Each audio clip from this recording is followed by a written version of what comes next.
সুপ্রিয় দর্শক, আসসালামু আলাইকুম। আপনাদের সবাইকে স্বাগত জানাচ্ছি এখনকার আলোচনা। আপনাদের সঙ্গে আছি আমি সিরাজুল ইসলাম। দর্শক, অনেকগুলো গুরুত্বপূর্ণ খবর আছে। একটা খবর হচ্ছে সৌদি আরব, তুরস্ক এবং পাকিস্তান যে জোট করলো, সামরিক জোট, সেই জোটে কেন ইরান যোগ দিল না, এবং এখন বলা হচ্ছে যে ইরান যোগ দেবেও না। তার কারণ কি? এরপর সে আরও মজার খবর হচ্ছে যে ইরানের ভেতরে সরকার পরিবর্তন এবং চরম বিশৃঙ্খলা সৃষ্টি করে ইরানের যে সামগ্রিকভাবে একটা পতন ঘটানোর কর্মপরিকল্পনা হাতে নিয়েছিল ইসরায়েলের গোয়েন্দা সংস্থা মোসাদ, সেই পরিকল্পনা বাস্তবায়ন করতে না পারার কারণে মোসাদের 2 কর্মকর্তাকে বরখাস্ত করা হয়েছে। একই সাথে আরও চমৎকার খবর হচ্ছে যে আমেরিকার সামরিক বাহিনীর প্রধান জেনারেল ড্যান কেইন, তিনি ইরান যুদ্ধ থেকে নিরাপদে বের হয়ে যাওয়ার জন্য নিরাপদ একটা পথ খুঁজছেন। খোদ CNN এবং ওয়াল স্ট্রিট জার্নালের খবর, মার্কিন গণমাধ্যমের খবর। আর মোসাদের যে খবর বললাম সেটা ইসরায়েলের চ্যানেল 12 প্রকাশ করেছে প্রথমে, তারপরে সেই খবর টাইমস অফ ইসরায়েল প্রকাশ করেছে। আমার কোনো বানানো গল্প না। এরপরে ইরানের প্রেসিডেন্ট মাসুদ পেজেশকিয়ান বলছেন ইরান কোনো শক্তির কাছে, কোনো চাপের কাছে নতি স্বীকার করবে না। ইরান তার যে সামরিক সক্ষমতা, এটা কারো কাছে সারেন্ডার করবে না। At the same time Iran এও জানিয়েছে ওমানের সাথে তার হরমুজ প্রণালী সংক্রান্ত যে সমঝোতা, সেটা কমপ্লিট হয়েছে, ফাইনাল হয়েছে, এবং সেই ব্যাপারে হাইয়েস্ট অথরিটি ইরানের তারা অনুমোদন দিয়েছে। সুপ্রিয় দর্শক, এই চমৎকার কয়েকটি বিষয় নিয়ে এখনকার আলোচনা আপনাদের সঙ্গে আছি আমি সিরাজুল ইসলাম। আশা করি আপনারা শেষ পর্যন্ত সঙ্গে থাকবেন। ভিডিও ভালো লাগলে লাইক, কমেন্ট, শেয়ার করবেন, আর চ্যানেলটি সাবস্ক্রাইব করে সাথেই থাকবেন। চলুন দর্শক, আমরা বিস্তারিত আলোচনা করি। প্রথম আলোচনা যেখান থেকে করতে চাই সেটি হচ্ছে, যেহেতু মক্কা চুক্তি, মুসলিম নেতৃত্ব জোট গঠনের একটা ব্যাপার স্যাপার আছে, সেটা খুবই গুরুত্বপূর্ণ, এবং বলা যায় ইরান যুদ্ধকে কেন্দ্র করে এই ঘটনা ঘটলো, সো কল্ড মুসলিম নেতৃত্ব জোট। অথচ সেই ইরান এই জোটে যোগ দিল না বা জোটে নেই, এবং এখন জানা যাচ্ছে যে তারা ভবিষ্যতে হয়তো যোগ দেবেও না। এর কারণ কি? আমি গতকালকে 2টো ভিডিওতে এই সৌদি, তুর্কি এবং পাকিস্তানের জোট নিয়ে কথা বলেছি। আজকে আর এই প্রসঙ্গে বিস্তারিত কথা বলবো না, শুধু ইরানের প্রশ্নটা আলোচনা করব যে ইরান কেন নেই।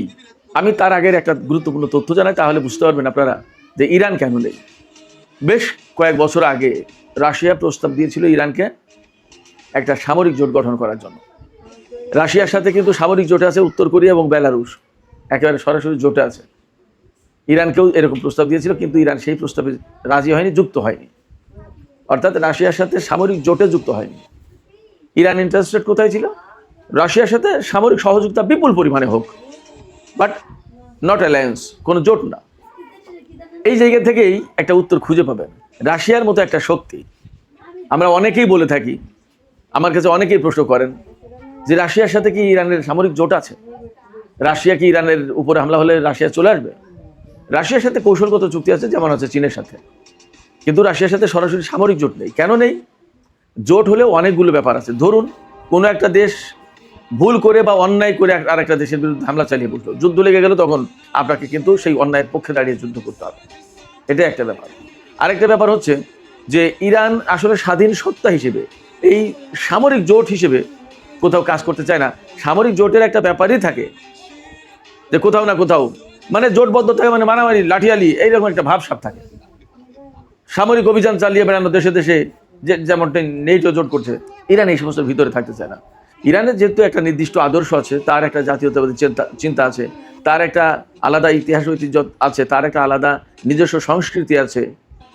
ইরানি জাতির সংস্কৃতির সাথে কারবালার আত্মত্যাগ এবং কারবালার যে চেতনা, এই দুটো জিনিস খুব গুরুত্বপূর্ণ। এরকম অনেক কিছু আছে। সেই জায়গা থেকে ইরান চট করে বা হুট করে কোনো জোটে যোগ দেবে বা জোটবদ্ধ হয়ে সামরিক শক্তিতে বলিয়ান হওয়ার চেষ্টা করবে, সেটা তাদের ধরনে, এটা তাদের চিন্তায়, এটা তাদের মননে নেই। তারা কি করতে চায়? তারা যেটা করতে চায় সেটা হচ্ছে যে নিজেরা নিজেদের মতো শক্তিশালী হয়ে তার দেশকে ডিফেন্ড করবে। কেউ যাতে তাকে হারিয়ে দিতে না পারে, কেউ যাতে তাকে দখল করে নিতে না পারে, কেউ যাতে তাকে পদানত না করে। আমি ব্যক্তিগতভাবে মনে করি এটা ইরানের অত্যন্ত স্বচ্ছ একটা পরিষ্কার পরিচ্ছন্ন চিন্তা। ইরানের সামরিক ডক্ট্রিনে দেখবেন অ্যাকচুয়ালি তারা কিন্তু খুব অ্যাগ্রেসিভ। এমনটা নয় তাদের সামরিক শক্তি বৃদ্ধি করার লক্ষ্য, অর্থাৎ তারা এমন কোনো লক্ষ্য নিয়ে সামরিক শক্তি বাড়ায়নি যে কারণে দেশে দেশে আগ্রাসন চালাবে, একে মারবে, ওকে ধরবে, ওকে সাহায্য করবে, এরকম কিছু না। কেউ যেন তাকে প্রধানত না করতে পারে, সেটা তার টার্গেট। আঞ্চলিক যে প্রক্সি ফোর্স আছে বা যে সমস্ত প্রতিরোধকামী সংগঠন আছে তাদের সাথে ইরানের সম্পর্ক এই জায়গা থেকে যে প্রতিটা জনপদে একটা মুক্তিকামী সংগঠন বা কতগুলো মুক্তিকামী সংগঠন গড়ে উঠুক, তারা দাসত্বের শৃঙ্খল থেকে মুক্ত করে মানবতাকে মুক্ত করুক, মানবতার মুক্তি দিক এবং দেশের দেশের স্বাধীনতার সার্বভৌমত্ব প্রতিষ্ঠা হোক, নিজেরা নিজেদের পায়ে দাঁড়াক নিজেদের মতো করে। যার কারণে ইরান এই সামরিক জোটে নেই এবং ভবিষ্যতে থাকবে না বলেই আপাতত তাদের চিন্তা। বাট কখনো এই চিন্তা যে পরিবর্তন হবে না এমনটিও না। ইরান যদিও মনে করে যে নেটো জোটের যে সমস্ত সদস্য দেশ, পশ্চিমা যত দেশ, বেশিরভাগেরই একই রকমের কৃষ্টি, কালচার, দৃষ্টিভঙ্গি, একই রকমের ফরেন পলিসি, বাট এশিয়ার দেশগুলো ইরান যাদের সাথে জোটবদ্ধ হবে, অ্যালায়েন্স করবে, তাদের প্রত্যেকের প্রায় আলাদা আলাদা সংস্কৃতি, জাতীয়তাবোধ, ফরেন পলিসি, অনেক কিছু। যেমন এই যে নেটো জোট যেটা, তার সদস্য হচ্ছে এরদোগান, সেই নেটো জোটের সদস্য তুরস্ক, পাকিস্তান এবং সৌদি আরব, তারা এখন একটা ইসলামী জোট বা মুসলিম জোট করছে বলছে, অথচ তুরস্ক কিন্তু নেটো জোটের সদস্য। এই যে 3-4টা দেশ নিয়ে জোট হলো, যদি কথার কথা এখন তুরস্কের সাথে ধরুন ইরাকের কথার কথা যুদ্ধ হয়, তাহলে এই জোট তো আসবেই। এই যে পাকিস্তান, সৌদি আরব এবং তুরস্ক ইরাকের বিরুদ্ধে যুদ্ধ করতে তো আসবেই। আবার তুরস্ক যেহেতু নেটো জোটের সদস্য, তাহলে নেটো জোট সবটাই তো আসার কথা, তুরস্কের উপর হামলা হয়েছে সেই হিসেবে, তাই না? তাহলে যে তুরস্ক পশ্চিমা জোটের সদস্য, সেই তুরস্কের সাথে ইরান হুট করে কিভাবে যে জোট করে, এটা কিন্তু একটা বড় প্রশ্ন। যে সৌদি আরব বছরের পর বছর, যুগের পর যুগ আমেরিকার নিরাপত্তা ছাতার নিচেই থাকলো, আমেরিকার সাথে জোট করলো, আমেরিকার সাথে খাওয়া দাওয়া, উঠা বসা, বাণিজ্য, ব্যবসা, ইনভেস্টমেন্ট, বিনিয়োগ, সমস্ত সব কিছু। সৌদি আরবের কয় টাকা সৌদি আরবের ভিতরে বিনিয়োগ করা? আমেরিকা, ইউরোপে তো তাদের বেশিরভাগ বিনিয়োগ করে। তাহলে তাদের সাথে আপনি জোট করে কত দূর আগাতে পারবেন? পাকিস্তানের ব্যাপারেও সে একই কথা। যদিও পাকিস্তান ইরানের প্রতিবেশী দেশ, বাট পাকিস্তান তো সুদীর্ঘ কাল ধরে আমেরিকার সাথেও তার ঘনিষ্ঠতা, এমনকি আফগানিস্তানের যে পরিস্থিতি তৈরি হলো 2001 সাল থেকে, সেই পরিস্থিতির জন্য পাকিস্তান তো বিরাটভাবে দায়ী। পাকিস্তানের যে জেনারেল মুশারফের সরকার, সামরিক সরকার ক্ষমতায় ছিল, তারা তো আমেরিকাকে সুবিধা দিয়েছে। তাহলে এই যে এরা জোটবদ্ধ হলো, এরা তো আমেরিকার প্রভাবের বাইরে না কেউ, এদের সাথে ইরান কিভাবে জোট করে সেই প্রশ্ন থেকে যাচ্ছে। যার কারণে এদের নেচার, এদের ধরন, কায়দা কানুন, স্বভাব, আচরণ, অনেক কিছুতেই পরিবর্তন যদি না আসে, তাহলে ইরানের পক্ষে এই সামরিক জোটে যোগ দেওয়া সম্ভব হবে না। সুপ্রিয় দর্শক, এবার চলুন মোসাদ প্রসঙ্গে কথা বলি। আমি শিরোনামে বলেছিলাম, ইন্ট্রোডাকশনে বলেছিলাম যে ইরানের সরকার পরিবর্তন, ইরানের ভিতরে ব্যাপক গোলযোগ সৃষ্টি করা এবং সর্বোচ্চ নেতাকে হত্যা বা আরো অনেক কিছু ঘটিয়ে ইরানের টোটাল একটা পরিবর্তন করে দেওয়ার পরিকল্পনা করেছিল মোসাদ।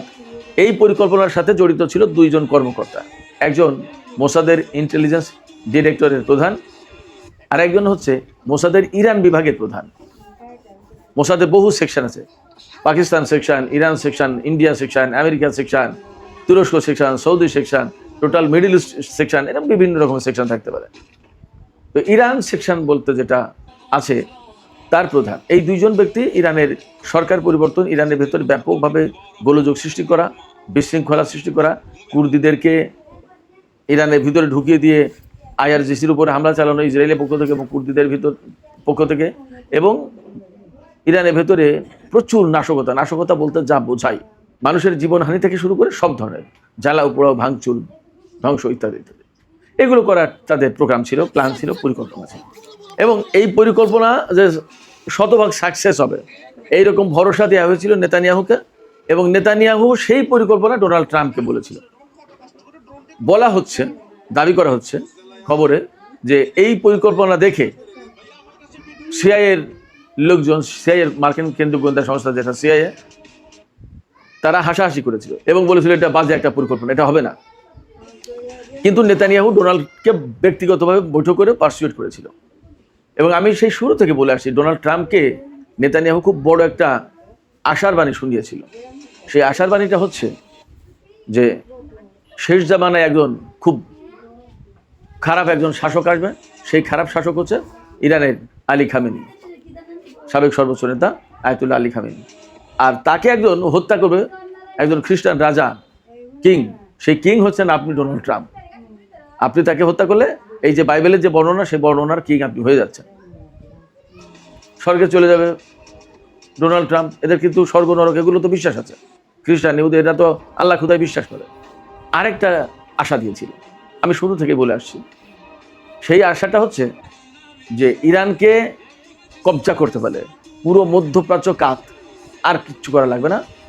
এখানে প্রচুর পরিমাণে সম্পদ আদি ইত্যাদি ইত্যাদি যত যা কিছু আছে সমস্ত সবকিছুর একচেটিয়া মালিক আমেরিকা, ডোনাল্ড ট্রাম্প, যা পৃথিবীর কোনো সরকার প্রধান, রাষ্ট্রপ্রধান করতে পারেনি, ডোনাল্ড ট্রাম্প সেটা করে দেবে। এই কথা বলার পরে ফুলে ফেপে মোটা হয়ে উঠলো ডোনাল্ড ট্রাম্প। এমনি তো উনি একটু মোটা ফ্যাট ম্যান, ফুলে ফেপে মোটা হয়ে গেলো, ওই যে ফলে না। এরপরে আর তাকে আমেরিকার কোনো কর্মকর্তা, গোয়েন্দা সংস্থার লোকজন তাকে আর থামাতে পারেনি, ডোনাল্ড ট্রাম্পকে।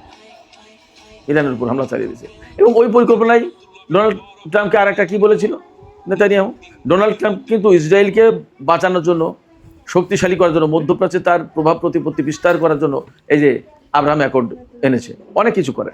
নেতানিয়াহু বলেছিল যে আপনি ইরানের সম্পদ আদি থেকে শুরু করে মধ্যপ্রাচ্য কন্ট্রোল করবেন, আর আমি এখানে বৃহত্তর ইসরায়েল প্রতিষ্ঠা করবো, আমার একটা ইসরায়েল রাষ্ট্র দরকার বড়। তো ইরানকে ডিমলিশ করে দিলে আর কিচ্ছু লাগে না, সব তো শেষ। এই পরিকল্পনায় দুইজন শুরু করলো যুদ্ধ ইরানের বিরুদ্ধে। এবং যুদ্ধ শুরু করার পর 28শে ফেব্রুয়ারি থেকে প্রথম দিনেই তো ইরানের সর্বোচ্চ নেতা থেকে শুরু করে সেনা কমান্ডার, মন্ত্রী, মিনিস্টার অনেক কিছু হতে গেলো। সাথে সাথে শিশু স্কুলেও হামলা চালিয়ে 160-170 জনকে তো দুনিয়া থেকে বিদায় করে দিল। একদম প্রথম দিকে তো বহু হতাশবাদী মানুষ তারা ধরে নিয়েছিল যে ইরান শেষ, আর সম্ভব না। কিন্তু ইরানের বাহিনী, সামরিক বাহিনী যে এইভাবে ঘুরে দাঁড়াবে এবং প্রতিরোধ করবে এবং আজকের এই অবস্থা আসবে, এটা অনেকের ধারণা ছিল। তো ইরানের সামরিক বাহিনী, বিশেষ করে IRGC, যাদের মূল দায়িত্ব বিপ্লব রক্ষা করা, তারা ঘুরে দাঁড়ালো এবং অসম্ভব শক্তিমত্তা নিয়ে ইসরায়েল এবং আমেরিকা যে ইরানের উপর হামলা চালালো, সেগুলো অনেকটা প্রতিহত করলো, ঠেকালো, এবং তারা পাল্টা হামলা চালালো। যতটা ঠেকালো তার চেয়ে বেশি মাত্রায় আরো পাল্টা হামলা চালালো।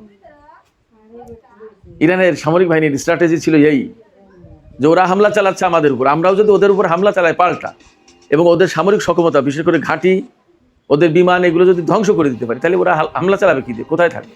তখন হামলা চালানোর মতো অবস্থা থাকবে না। অতএব কাজ ওইটাই করতে হবে। এবং তারা একদম চোখ বন্ধ করে মার্কিন ঘাঁটি ধ্বংস করার মিশন নিয়ে মাঠে নামলো, শুরু করে দিল।